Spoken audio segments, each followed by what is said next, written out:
Good afternoon. As Gaza reels under one of the worst humanitarian catastrophes in the modern history, the political tide in the West may finally be shifting. The UK's move to follow France in recognizing Palestinian statehood and Canada's signal that it's heading the same way marks a historic turn in Western policy. But words alone aren't stopping the bombs. Globally, many argue these symbolic gestures fall far short of the pressure needed to halt Israel's starvation policy and relentless siege. The call for meaningful action is growing louder. Against this backdrop, the European Commission has floated the idea of suspending Israel's participation in Horizon Europe, the EU's multi-billion euro research and innovation program, as a potential lever. Yet, despite the urgency, EU officials have delayed the vote due to divisions among member states. So, the pressing questions remain. Why are sanctions still off the table? And can the EU finally speak with one voice when it comes to holding Israel accountable for its genocidal actions in Gaza? That will be our discussion today in In-Depth. Stay tuned.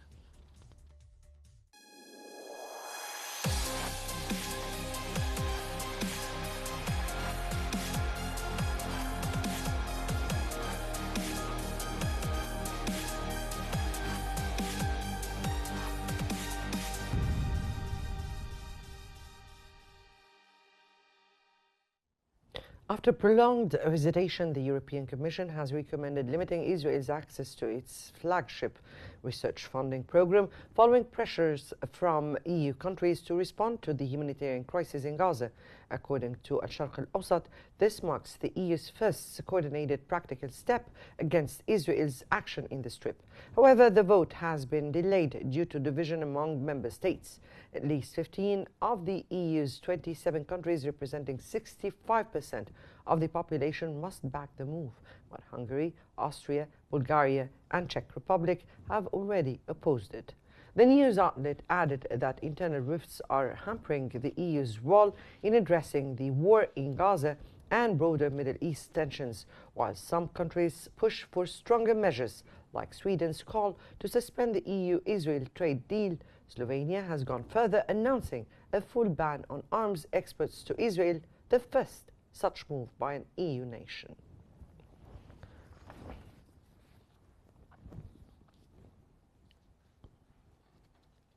Meanwhile, former EU Foreign Policy Chief Joseph Borrell criticized the European Commission's plan to suspend Israel's access to the Horizon research program as an inadequate response to Israel's actions in Gaza, calling it a bad joke. According to the Palestine Chronicle, Borrell said those who failed to act against genocide are complicit and urged the EU Council to impose sanctions without delay. He stressed that the EU has a legal obligation to do so and many levers to influence Israel as its biggest trading partner and major arms supplier. Borrell, who served until 2024, said he had pushed for stronger measures during his tenure, but received little support from member states. He warned that by failing to block arms exports or sanctions leaders making genocidal statements, the EU risks discrediting itself and undermining international law.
Well, welcome back. And for further analysis, we're joined from London by Mr. Nicholas Williams, former NATO official, and from Kentucky by Dr. Hussein Al-Khatib, political science professor. Good afternoon to you both, gentlemen, and welcome to Qnews. Let me here start by asking Mr. Nicholas. The European Commission plans to suspend Israel's participation in Horizon Europe represents the EU's first coordinated practical step against Israel's genocidal practices in Gaza. Why do you think it took so long for the EU countries to consider imposing such a measure from your point of view? Well, the EU, the European Union, is a complicated organization bound by treaty. Some powers lie still with the member states, and some powers lie with the European Commission. In effect, the European Commission is the civil service of the EU. And what the EU Commission can do in this case is propose to the member states what is necessary, or what they believe that the Commission believes is necessary. The problem is, though, that the Commission is very sensitive to political opinion within the EU, and there is no settled view within member states of what to do in this situation in Gaza, for example. And so you mean here you mean here a united stance towards the issue? Is this what you mean here? No, I think there are some countries in the EU which are very favorable to the Israeli interpretation of why it's gone to war and what the situation is, and they would not want to weaken Israel. And so the European Union, in its 27 members, are not agreed. And agreement, consensus, is necessary in order to suspend this participation of Israel in the Horizon program. Mm-hmm. Professor Hussein, despite critics undermining the significance of the latest EU proposal, EU officials can't still rally support to pass such decision. Why are major EU countries, such as, for instance, Germany and Italy, reluctant to take further action against Israel? For a number of reasons. I mean, the politics of the issue. Look at Italy. Italy is a right-wing government. It hasn't been really positive toward Muslims in general, and it's close to the U.S., so that plays a role. The main problem with the EU is that the EU is not the United States of Europe. The US has 50 states, the EU has 27 states, but these states are sovereign countries, members of the EU, and they, especially with foreign policy, they value that independence very, very important to them. There was at one time thinking that they would be like the United States of America, but they're not really United Europe in important ways. They're independent countries, and their decision-making is by consensus, which slows things down and leads to diluting positions that they take. As your guests indicated, they have different politics, they have different priorities. Some of them are closer to the US, some of them are closer to Israel. The Jewish community that they have. So many different factors play a role. But I think in general, there is a movement. The post October 7 situation is not like before it. And even small measures actually are issues of concern for the Israelis because they can lead to something bigger. I think the change is happening, but not fast enough for the Palestinians. And that's a big point that we have to raise here. But let me go to Mr. Nicholas. And Mr. Nicholas, the UK's recent announcement that it will follow France and recognize Palestinian statehood, and Canada's declaration that it intends to do the same, adds new urgency to a long-standing question. But do you think recognition of Palestinian statehood is enough when it comes to Gaza's endless suffering? Well, it's not enough, and it's not particularly effective in terms of addressing this humanitarian crisis. Ironically, this statement from the British government is conditional. So it's conditional not on the Palestinians or not on the Palestinian Authority. It's conditional on Israel, which is a strange concept to make a recognition of one state by imposing conditions on a third state. And I think this whole British government statement is confused, but it's also a mission of weakness. It's an admission that it's only got this statement to make. Mm-hmm. Professor Hassan, there is no doubt that the recent statements by France, the United Kingdom and Canada are historic. But are any of these leaders considering taking more drastic steps that would really pressure Netanyahu's government? It doesn't seem like it. The only country in the world that can really pressure Israel is the United States. And the only reason that Israelis have done what they have done is the United States. And they count on the United States influence because the position of the US that the US and Israel are the same, basically. That if you mess with Israel, it's like messing with the US. That they say that if you arrest Netanyahu, it's like you're arresting Trump.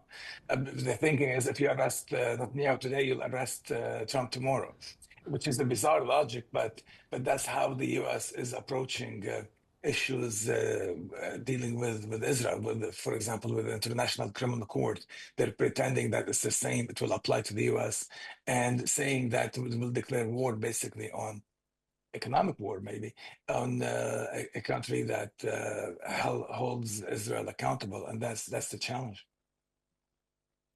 Yes. Mr. Nicholas, amid the unprecedented humanitarian catastrophe in Gaza, why is the European Union struggling to reach a unified position on sanctions against Israel? Well, as I explained before, and as your guest in the US has explained, there is no consensus in the EU. And that's a big point that you raised before, and I wanted to illustrate more on that. What do you mean by they have no consensus? I mean, why you said that some of the countries are more close to Israel, they have interests, but now we're speaking about an international reputation. We're speaking about the image of the EU as a bloc to the whole world. So what exactly is the situation here? Well, the situation is that some countries, as I say, not only just favor Israel and have interests in Israel, but they see the Middle East situation through Israeli eyes. And that's a fact of life. They feel that the October the 7th massacre justified the reaction of Israel. They may think Israel is going too far, but they also think that they have no power or influence because the United States is in sole control of Israel. So it's sanctions, they feel, will be an exercise in futility. That's some countries, not all EU countries, but you need all EU countries to impose sanctions as in the name of the bloc. Now, Professor Hassan, how do differing historical, economic and political ties with Israel influence EU member states' stance? They have actually gotten closer with Israel over the years, and Israel values this relationship with the EU. But at the same time, Israel realizes that EU is an economic giant, but it's not a military giant, and the EU needs the US. The EU needs US. All kinds of problems. It's a disappointment because they're an economic giant. And they're a cultural giant, but they are a military giant. They're not a military giant by far. So whenever there is a crisis, they look to the U.S. So we're not Bosnia, speaking. there was war. So we're not speaking now about the EU-Israel economic and trade relations and cooperation. We're speaking here about the EU and the United States. And the So EU it's as an the whole entity, point yes. is with the United States. This is what you're saying here? Yeah, it's dependent on the U.S. Any crisis, the U.S. leadership, they count on the U.S. Military umbrella. They need the U.S. and the U.S. makes it clear that their position as to Israel is important in the relationship with the U.S. And even look at the Canadian-American relationship, which is very important. Trump brought up the issue of recognition of Palestine as a problem for the Canadian-American relationship. So that complicates the issue for the Europeans, that they value the U.S. relationship. And the question for them is it worth risking this relationship with the superpower of the world for the sake of the Palestinians? Even though the EU is founded on respect for international law and human rights, but at the same time, they have Ukraine, for example, and they have Russia close by, and they know that they need the United States. But this is a big problem we're speaking about. We'll get to that again. Mr. Nicholas, given Joseph Borrell's criticism of the proposal, how significant is the European Commission's proposal to curb Israeli access to EU research funding as a form of pressure? And how might Israel respond to pressure concerning this research funding and trade agreements? Well, this Horizon program, and the participation of Israel is as benefit to the EU as well as Israel. And Israel, as you know, is a technologically advanced country. And most EU countries value that cooperation, technical and scientific cooperation with Israel. So if it happens, if it's suspended, and I doubt whether the EU will suspend the participation of Israel, then, as your guest from in the US says, it is a small but accumulative pressure on Israel, which demonstrates its isolation or growing isolation from Europe and the growth of opposition to Israeli policies throughout the world, including Europe. But it will be a small, but as I say, an accumulative pressure, indication that Israel has gone too far. Would that take the European Union, before taking such a step, would that depends on the US accepting the idea? No, because yes, EU needs the United States, wants to maintain relations with the United States, but it doesn't seek a permission to do this sort of policy from the United States, because in effect it harms the EU more than the Israel by cutting off technological and scientific cooperation.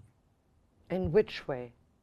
We'll speak about that. Because I don't know if you remember the Draghi report last year, which was a sort of autopsy, or at least analysis of European weakness, and he identified the lack of research, investment, capability as one of the fundamental weaknesses of the EU, and some countries in the EU are conscious that cooperation with Israel is of benefit to the EU in this domain.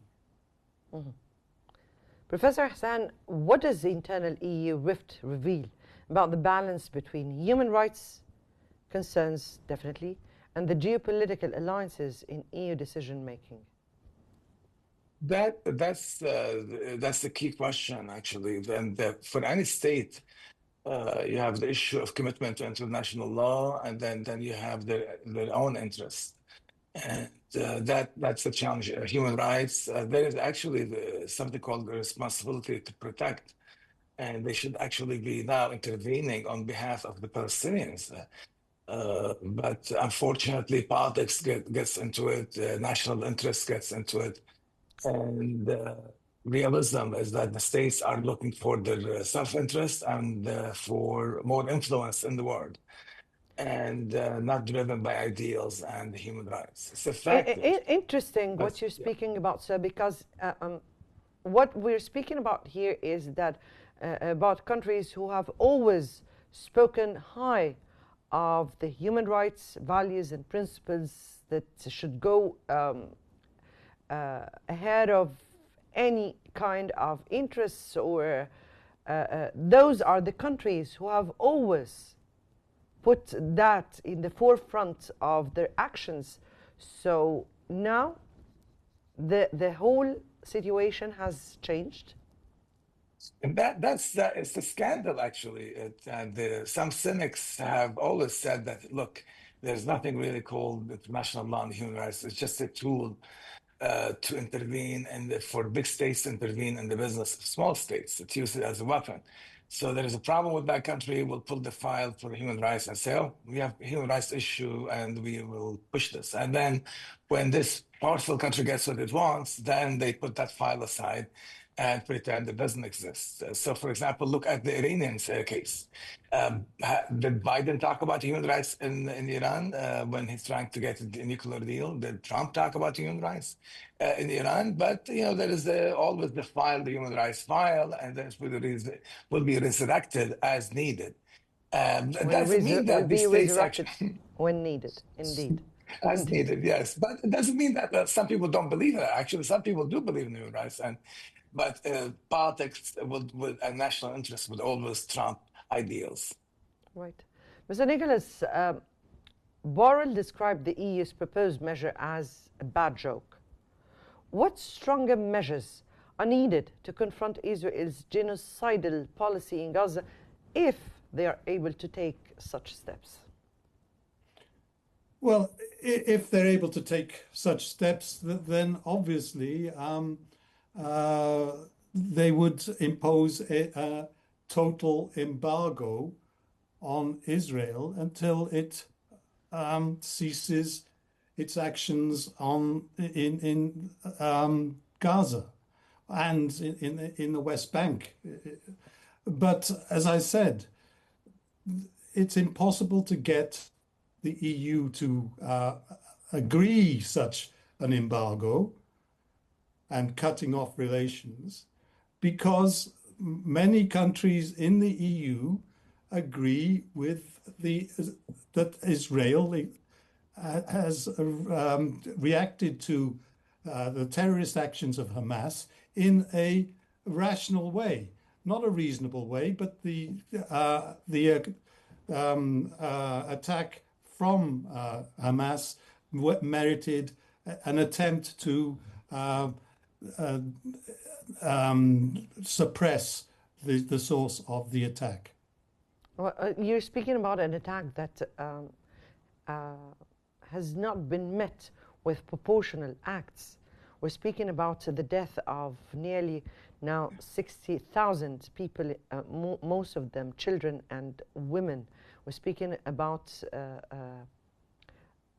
the blockage of aid and all humanitarian issues, food, water, the destruction of all health system. We're not speaking about a proportional action at all.